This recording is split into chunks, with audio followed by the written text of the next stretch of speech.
I'm Reg Johns, and I'm walking through one of the world's most productive grape growing areas, Sunraysia. It's from these vineyards that the grapes for our famous dried fruit are produced, the fruit that has made Sunraysia prosperous. For over a century, grapes have been grown and dried here. In the early 1880s, two Canadian irrigation experts, George and W.B. Chaffee, began irrigation developments along the Murray River. Their vision was to see Mildura, which then was a drought-stricken sheep station, become a lush garden of green. In the beginning, a variety of horticultural crops were grown, but delays in transport often meant fresh fruit would spoil during the journey and was of no value when it arrived at the market. Preserving the fruit was seen as the answer, and with a little research, the dried fruits industry in Mildura was born. Grapes soon became the major crop, and further development of the irrigation settlements continued, as did the demand for dried fruit. The returned soldiers from both world wars, who were granted land in the area, proved to be hard-working farmers. And it was their vision of a prosperous region which complemented the vision of the Chaffee brothers, and which is now reality. Today, the backbone of Sunraysia's prosperity still hinges on dried fruit, but the world is a smaller, more competitive place.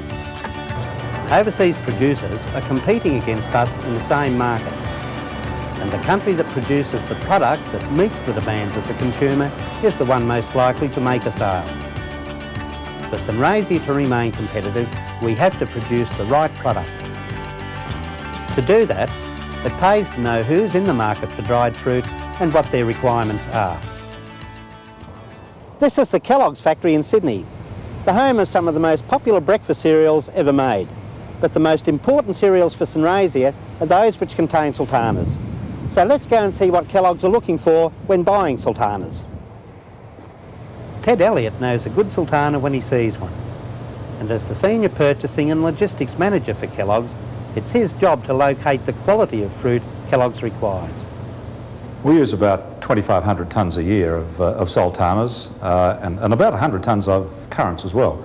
The major use for sultanas is in Sultana bran, but in addition we're using sultanas in Sustain, Just Right, All Brand Fruit Notes, and a couple of the smaller volume runners that have a fruit mixture in them.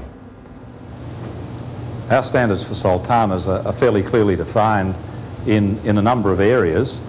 I guess one of the very important things for us is friability. We need free-flowing fruit because we have to get it into the boxes, and prior to that we've got to mix it with the cereal products to make sure that we've got the right sort of proportions. So I think that's the first criterion, but then the fruit itself has to be absolutely free of contamination.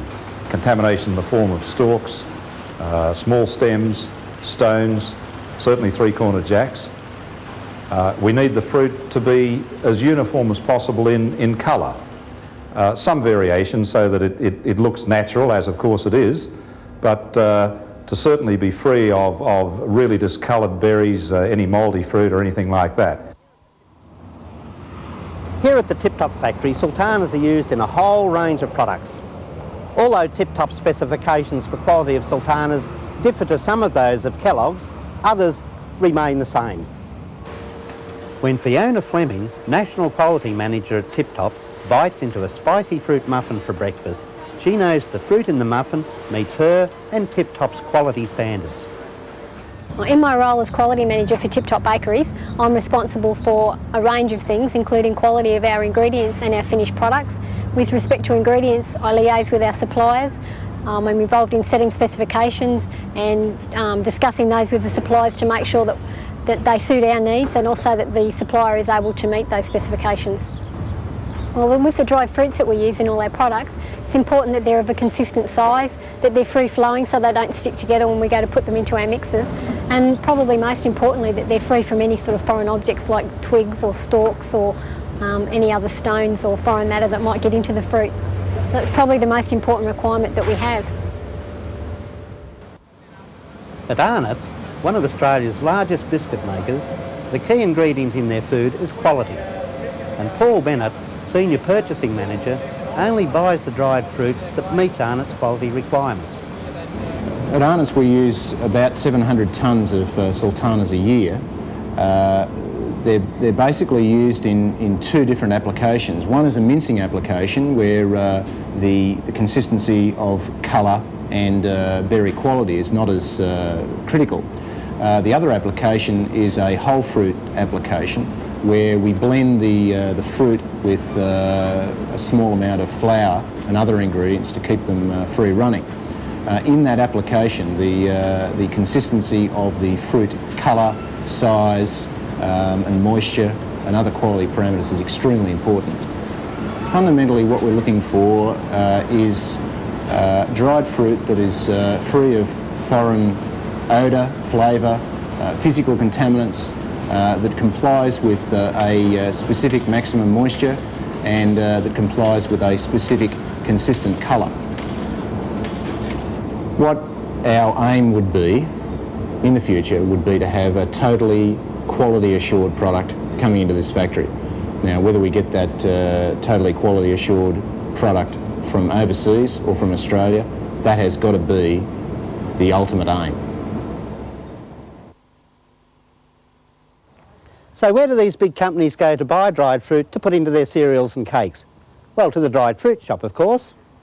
And this is the Australian Dried Fruit Sales, one of the largest shops or marketers of dried fruit in Australia.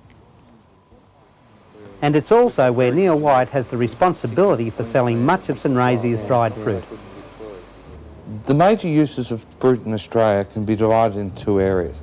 The market for sultanas, which is by far the biggest crop, is about 26,000 tonnes a year. Half of that ends up in retail bags, be it under the Sunbeam brand or under one of the generics such as Home Brand, Farmland, No Frills, etc.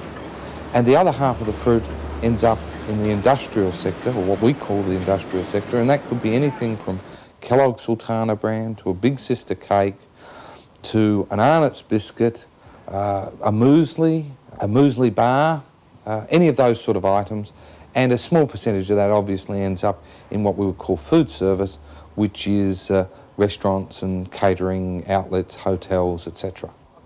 Over 60% of our dried sultanas are exported. Much of it is bound for Canada, Europe, and in particular Germany.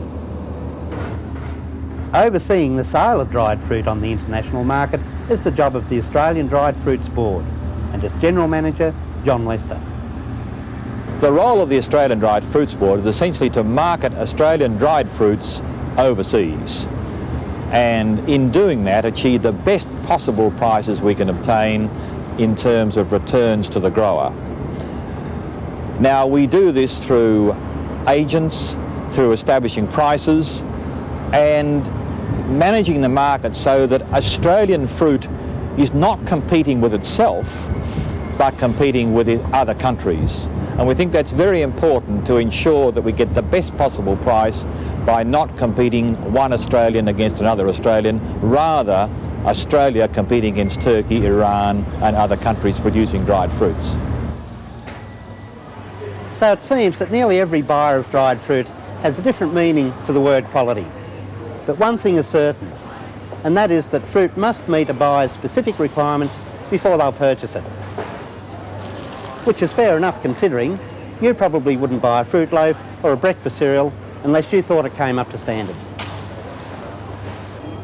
Well, the next question is, where do the Australian Dried Fruit Sales get the fruit that meets their customers' requirements?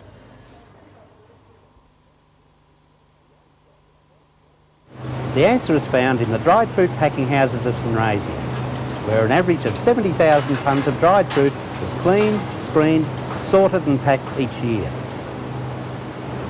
Michael Worthington is the General Manager of the Mildura Cooperative Fruit Company, and he has a vision of Sunraysia being the undisputed leader in quality dried fruit production. The key to processing good quality fruit is first of all to ensure that we get decent product in from the growers. It must be as free of contaminants as possible and at a decent moisture content so that we can process it. Once we start the processing, we effectively blend in the fruit that we want from, for the different customers, and we put it through a series of cones, sieves, extractor fans and washers, which will remove all the sticks, the stems, stones and any other debris that might be in the fruit. We then, from that stage, put it through some high technology laser scanning equipment, which is very effective at removing those last bits of fruit that the extractors could not pull out, or sticks and stones that might have got through that cleaning and washing process. And then as a final check, we put it through a manual hand cleaning system so that there are people visually inspecting the fruit to ensure that no sticks or stems have got through from the processing part. Everything we're doing at Mildura Co-op at the moment is geared towards a continuous improvement. And therefore, whatever the customer wants in terms of improving quality, we've got to go along with that. We've introduced some new technology here with the laser scanners, which are a big step forward. We've introduced vibratory filling rather than the old metal press filling, which gives a more friable product. We are probably blending better than we were before. We'll do anything within the system at the moment to try and enhance the quality of that product. I think we have got the flexibility here that if a customer requires a colour sorted product or a size sorted product, that we can comply with those requirements. But it is very much a continuous improvement phase. We need to keep working at it, but we do have the ability to enhance the quality fairly significantly.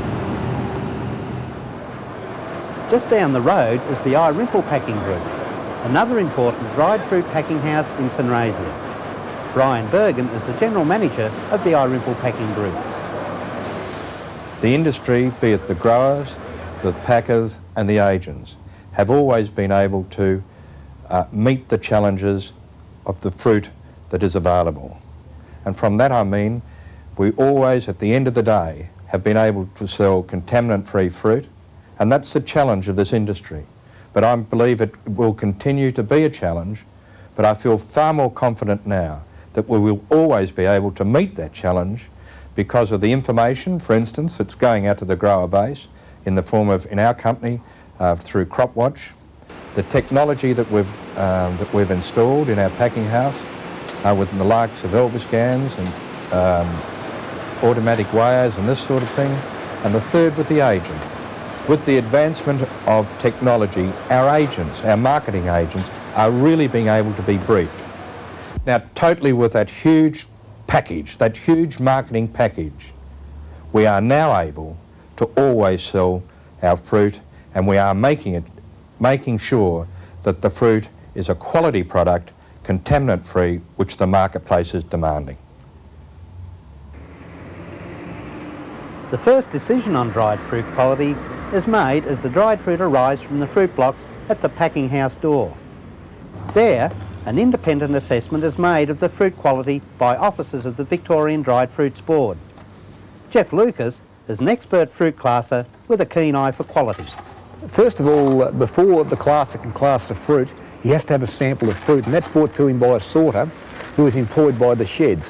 They bring a representative sample of each variety that's unloaded by a forklift. Those bins are put one high, and the sorter then inspects it to see whether all the fruit's the same or whether there's one or more varieties. As I said, he then brings each sample into the classer, into the blue room, and it's graded under a blue light cabinet.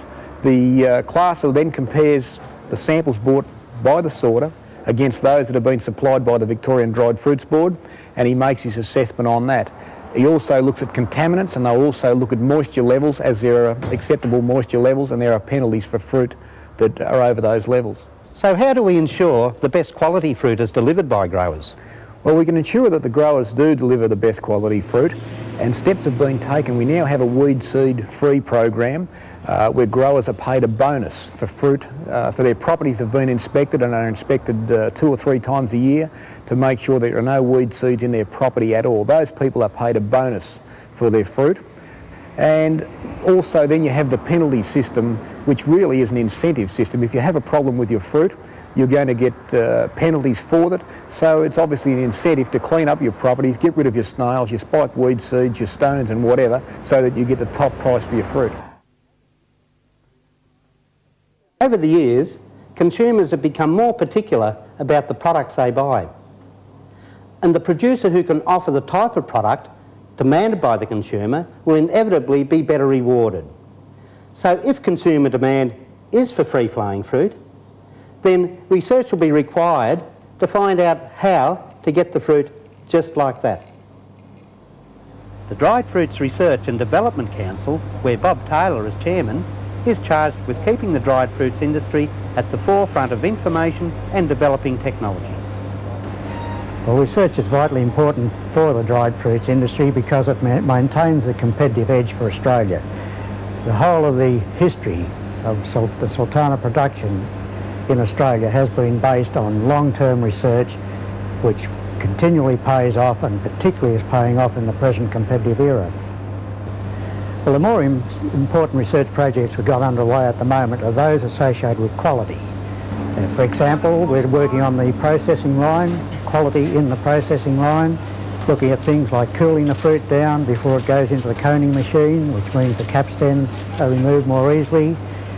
We've got other research apart from the processing line. If you go back to the field, we're looking at controlling snails, we're looking at controlling spiky weed seeds, and all of these are flowing into a better quality product. Keeping abreast with the latest developments goes only part of the way to producing better fruit quality. The other, most important part is in block management. Nothing wrong with that bunch, is there? Gary Thomas from Dareton enjoys eating dried fruit as much as he does growing it. And for Gary, proper preparation is the key to a successful harvest of quality fruit. Growers have lots of influences over the quality of their production. From the moment they lay down their first cane after pruning, they can start to follow practices that create good conditions for production of quality fruit. The control of snails and pests and diseases right through the growing season is very important. To have clean underbank areas is very important as far as weed seeds and snail control goes. And spraying regularly during the growing season to stop any pests or diseases that can affect your quality of your fruit is very important. And what about leading up to harvest? Before you start harvest, you have to make sure that you've got sufficient pickers to start with, and then the instruction of pickers during harvest is very important because they can do a lot of damage to fruit. They have to be careful when they're filling the buckets that they don't leave bunches overlapping, which when you stack the buckets on the trailers, they squash the grapes, would end up being brown in the pack, which can cause you loss of grade. When your cartmen are stacking on the trailer, they have to be very careful. They put the buckets down gently so they don't squash grapes again. And the same thing applies when you're spreading fruit on the racks, that you do it gently so that you don't actually drag berries off by pushing too hard on the berry wire. And it's very important to spray racks properly, that you get spray right through the bunches and that the bunches are totally wetted, because if you don't, they'll end up as blobs, which is another contamination of the pack. The future of dried fruit growers and the dried fruits industry overall is highly reliant on the production of a high quality pack. Many buyers worldwide nowadays demand contaminant-free fruit, and it makes the whole process of selling fruit so much easier if it's contaminant-free and of a very high quality. One major example of that aspect is the return of Kellogg's to buying totally Australian fruit, and that all stems back to the work of growers and packers to produce a pack that is contaminant-free. Well, it seems that selling dried fruit for a good return depends on meeting the quality requirements of the customer. For growers, it's meeting the requirements of the packing houses. For the packers and processors, it's meeting the various quality requirements of the food manufacturers. And for the food manufacturers, well, it's meeting the requirements of you, the consumer. So, For the dried fruit industry in Sunraysia, producing quality fruit is the key to staying competitive and surviving. Luckily for us, we've got the climate, the knowledge and the organisation to consistently produce the best quality dried fruit in the world.